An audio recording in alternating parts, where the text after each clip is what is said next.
Sacred Mysteries. Hello, everyone, and welcome to Sacred Mysteries Worldwide Channel, School of Spiritual Learning. I'm your host, MignonGrayson, and I am an interfaith, interspiritual, indigenous faith minister, supporting those on their spiritual journey who are just beginning, or those who are on the path but would like some additional assistance or guidance along the journey to kind of figure things out. I'm here, so reach out to me should you need any help. But today, we're going to be talking about the subject, modes of spiritual healing. I wanted to do this because, to give an overview of the types of things that can go on your journey spiritually and on your healing journey specifically. And just to start things off, I wanted to say the path of spirituality is one of healing. That's the whole point, or one of the major points. And another major point is to discover who you truly are as a spiritual being and to live that way on this earth, which will bring more happiness, fortitude, success, peace, and calm in your life, joy, fulfillment. All of those good things that we all want in our lives can be achieved through furthering yourself on your spiritual journey, understanding who you are as a divine spiritual being, and doing that healing that needs to be done, that we've acquired certain things, wounds, experiences, or modes of behavior or personality traits and characteristics that aren't necessarily helpful or healthy. So that's part of it, and that's all about self-discovery. And self-discovery is actually one of the most important and most fun parts of the spiritual journey, because it's through discovering yourself, through understanding who you are, through understanding your purpose in life, understanding why you're here, your family lineage, the major things that have gone on in life will give you that insight and help you to support you through that shift that is necessary to actually understand and lock in to your divine nature and start to live life through that divine nature. So I wanted to speak about some of the things that can be done for your spiritual healing, the different modes, the different things, the different processes or techniques, tools, all of that. And one of the things, of course, is guidance. We all need guidance. We all need an elder to help us on that journey, one who has gone through certain things and has been on a spiritual path for a while longer than you, that can help you navigate through those things. It could be someone who is a friend or an associate, or someone who you've developed a relationship with that you can see has the qualities that are necessary to help you along your journey. Also understand that sometimes that person will change as you grow and develop. You will require someone who maybe has more of what you need as you grow and develop, because as you grow and develop, you really start to understand what your truest needs are. And those people either, have a way of showing up, or even when you seek them out, you will land or discover or connect with the right people. One of the things that is one of the modes of spiritual healing, is having that guidance, because on the journey, it's so much out here in this here spiritual streets right about now. There's a lot of different things coming up. We have this information age where, we have access to so much, so many people who have ordained themselves as authorities are out there giving out information. Some are on point, some are not. And so you have to kind of sift through a lot. Whereas when I began my spiritual journey, only those who really had done the work and had the experience and did the deep study really, wrote books or had different learning centers that you could go to. So I started out where, authenticity was very strong. It wasn't absolute, but it was very strong. So now that I see all of these different things going on in the spiritual community and all the different information that's coming out, we have so many choices, so many different things, whether it's an African traditional religion, whether it's an it's Indian traditional religion, whether or not it's Native American spirituality, which there are so many different types. I mean, they all, like African and Native American, they have core values and core systems that are so similar.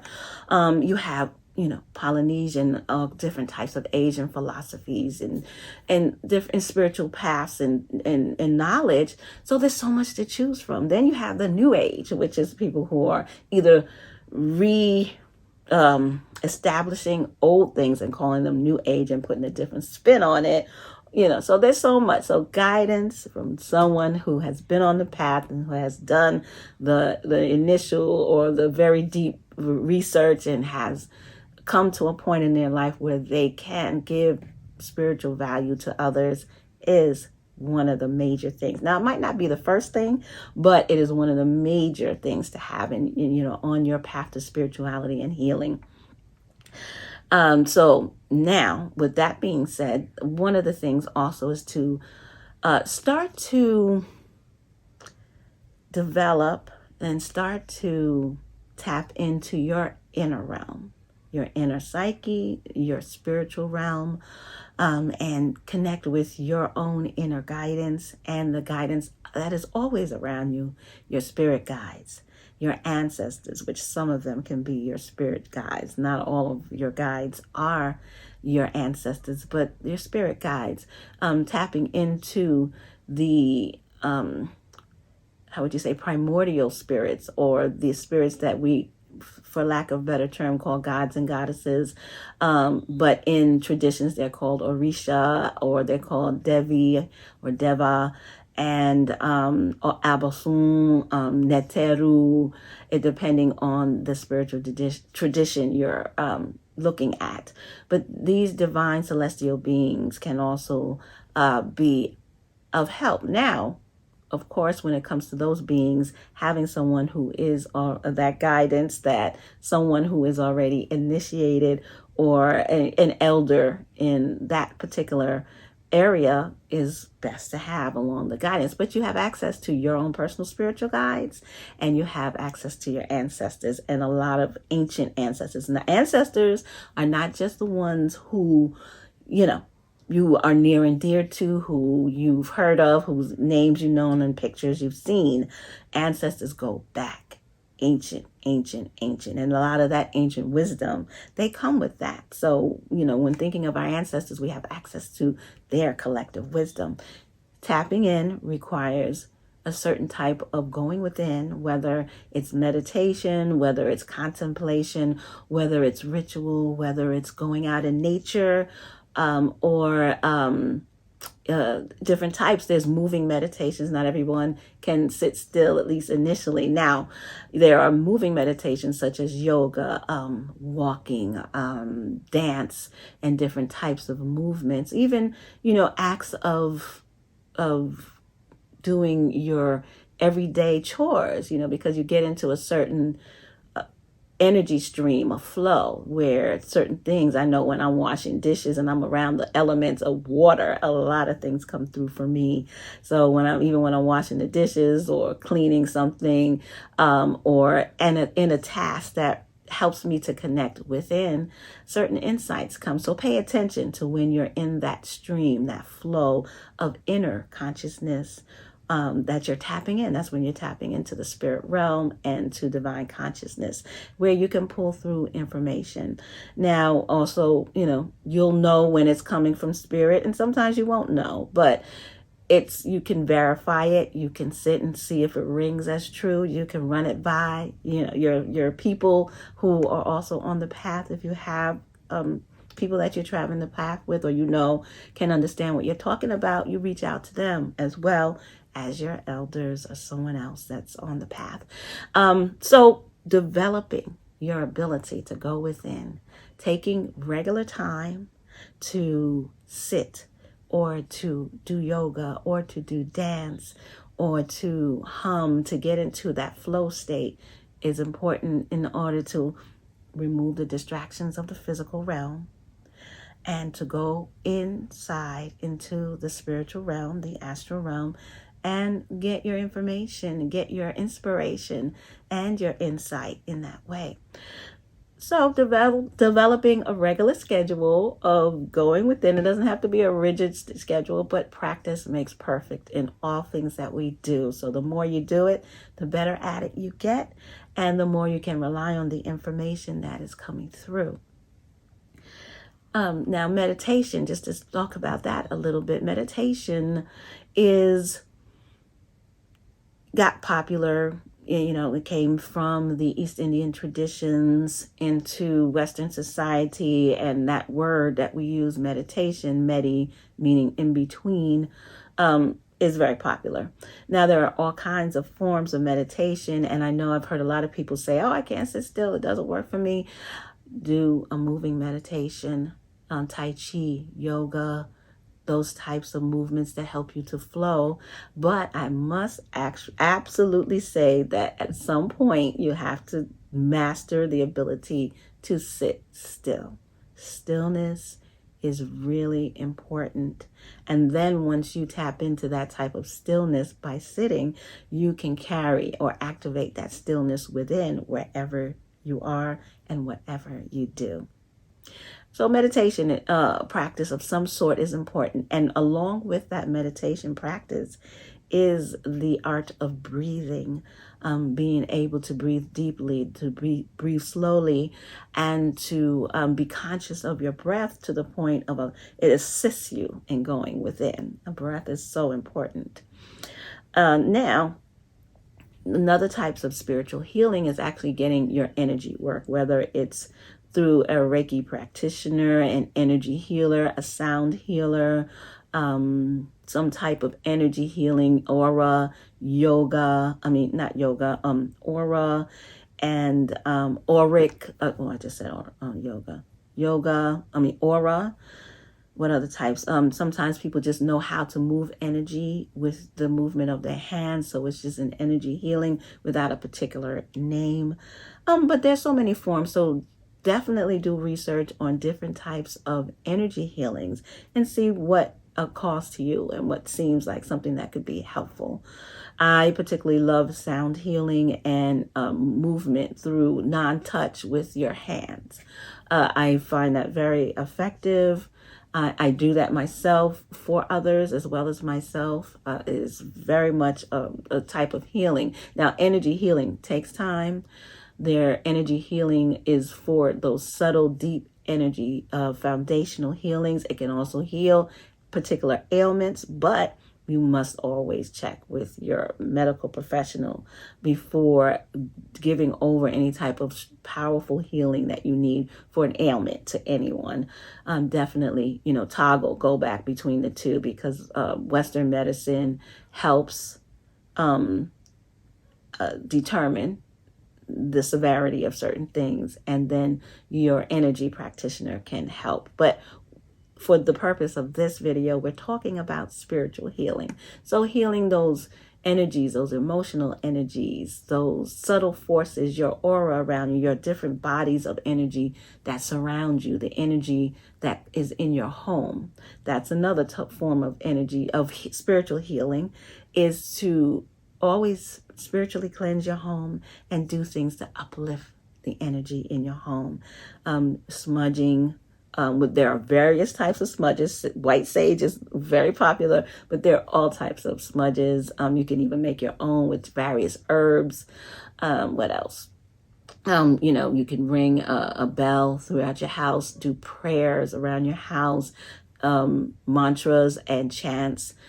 Make sure that you have your protection set up around your door, and just constantly and periodically. Negative spiritual clutter happens. Negative spiritual energy does build up, just like dirt.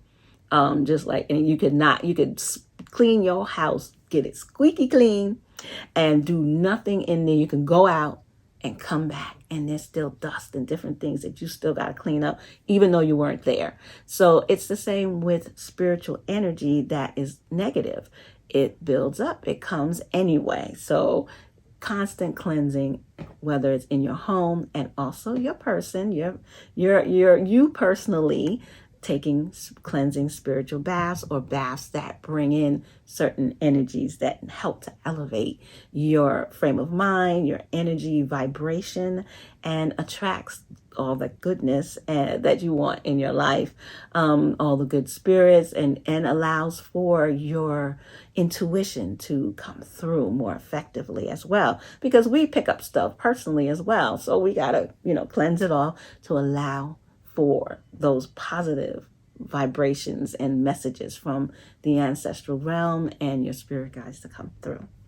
Now, another type of spiritual healing, mode of spiritual healing is spiritual study. The more you study, the more you learn, the more you understand, the more you can apply the information in your life and see it working in your life. Because sometimes all we need is an awareness of the different spiritual principles and teachings in order to help us to move in the right way towards our healing and apply those principles in our life. So I'm not going to speak about specific things, but this is an overall idea of modes of spiritual healing, and I will get into other things more specifically in other videos down the road.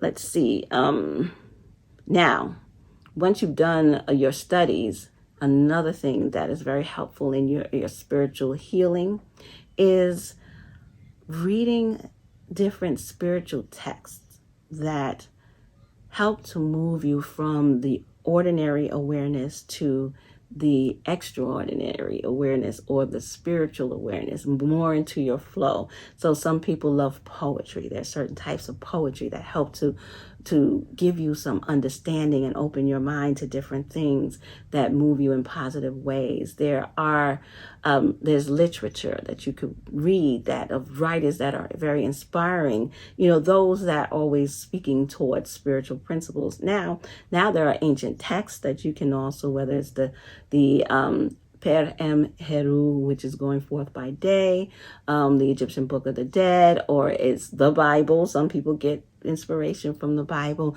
because it speaks in terms of, it's not so logical in the way the wording is. So it helps you to go into that mode of deeper understanding. So then you make that shift, and all of a sudden those things that are not clear when you're reading those books, all of a sudden you start to see what is meant by those ancient texts, spiritual texts. You also have the Talmud.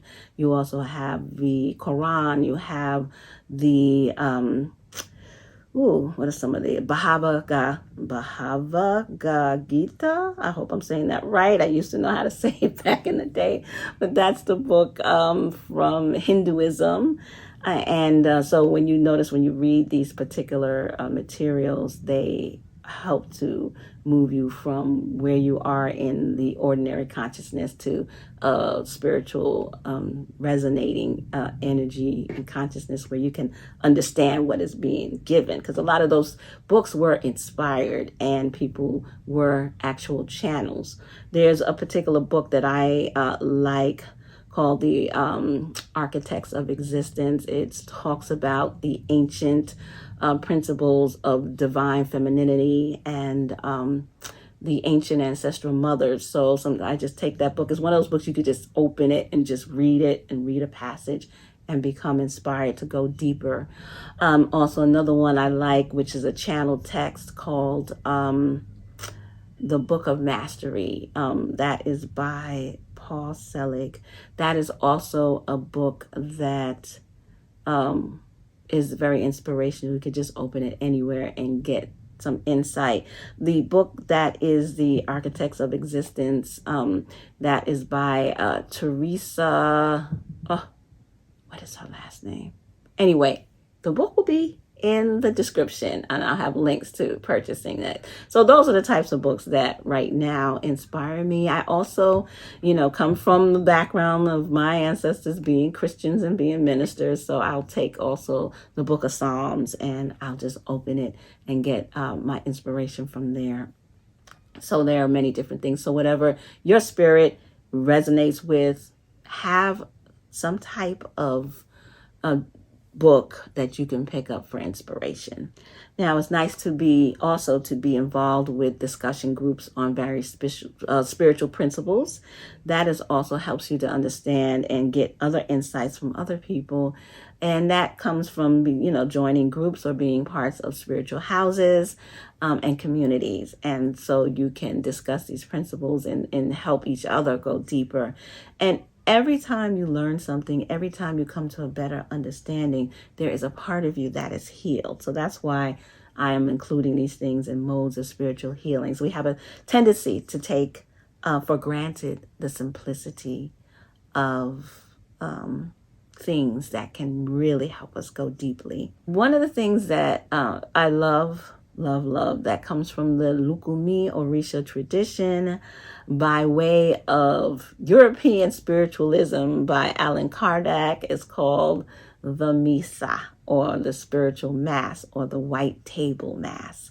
I love these. It's a gathering of people in the Lukumi Orisha tradition that we come together as developing psychics and mediums and, who are devoted to helping our community. And we come together and we do a series of prayers, and there's spiritual baths and there's candles and, calling on our spirit guides to come through and give messages to each other and spiritual cleansings. I absolutely love them.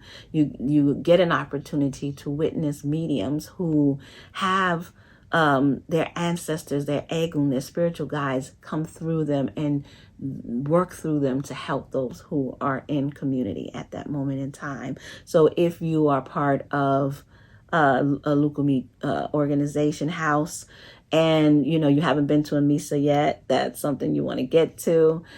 Meditations, group meditations can also serve as something similar, where you come together, group energy, group spiritual energy. You come together, you meditate on certain principles, whether it's a full moon meditation, new moon meditation, or just a group meditation around a principle that you would like deeper understanding.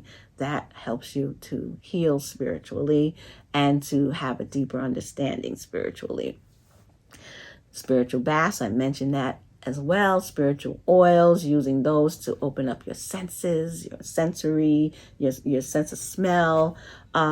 Spiritual baths for energy. All of it is energy. The oils, the baths, and drumming circles is another group gathering. The drums are extremely healing when that is the purpose for which they are played. So when you go to a drumming circle, whether it's a healing drumming circle where it is from the native people tradition, or it's an African drumming ceremony or session, the dance, the movement, the songs are all so beautiful that help you to heal, because it's all energy. And when people are gathered collectively for a similar goal, it really raises the energy and allows everyone to benefit from it. Crystals. I love crystals. Mother Earth gives us many, many, many gifts.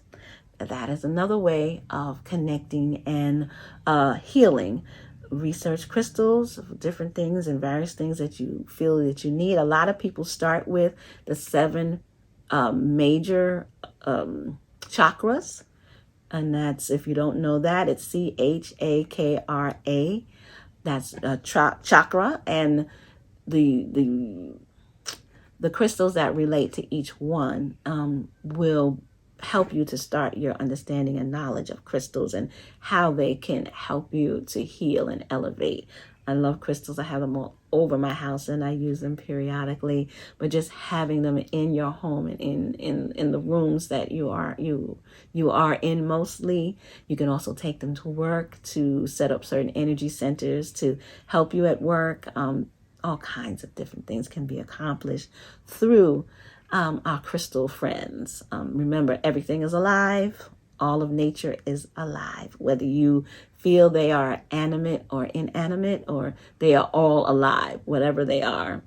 I think I didn't stress it enough, but I want to go back to this one.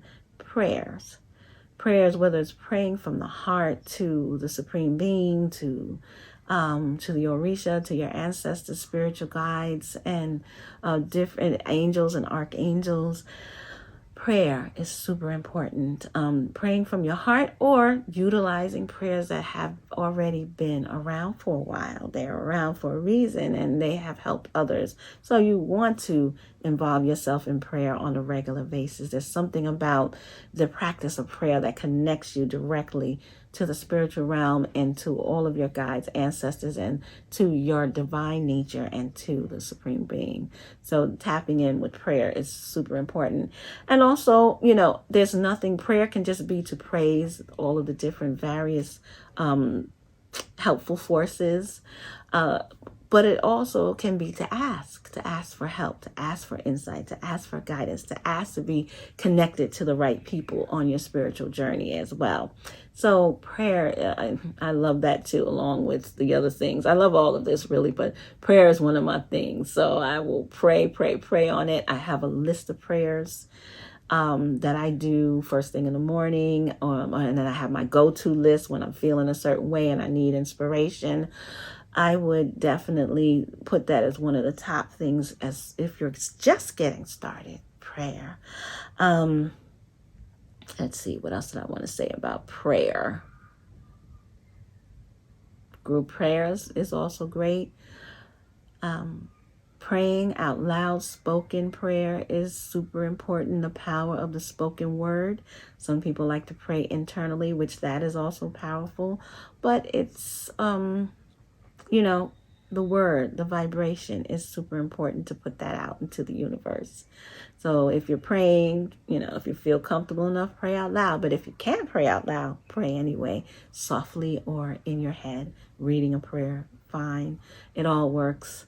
What I want to close with, now that we've gone over several different modes of spiritual healing, I want to close with developing your own set of personal rituals is extremely important on your spiritual journey, meaning how you approach your spiritual practices each and every day, whatever it is, whether it's on some days you do this and some days you do that, or throughout the day you do this, or throughout the day you do that, whether it's once a week or every day or once a month, it's entirely up to you. But having a system in place, like I said earlier, I have my list of prayers, so I know when I wake up, I'm going to do particular things. I do breathing exercises.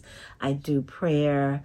I do certain things that I acknowledge different forces of nature and the Orisha and different spiritual beings that are in my spiritual practice. But everyone has their own. So developing the way you approach your spirituality is your own personal rituals. And then you can develop different personal rituals for different things, like a self-love ritual, a psychic development ritual practice, whatever it is that you want to accomplish on your spiritual journey, you can develop your own personal ritual for.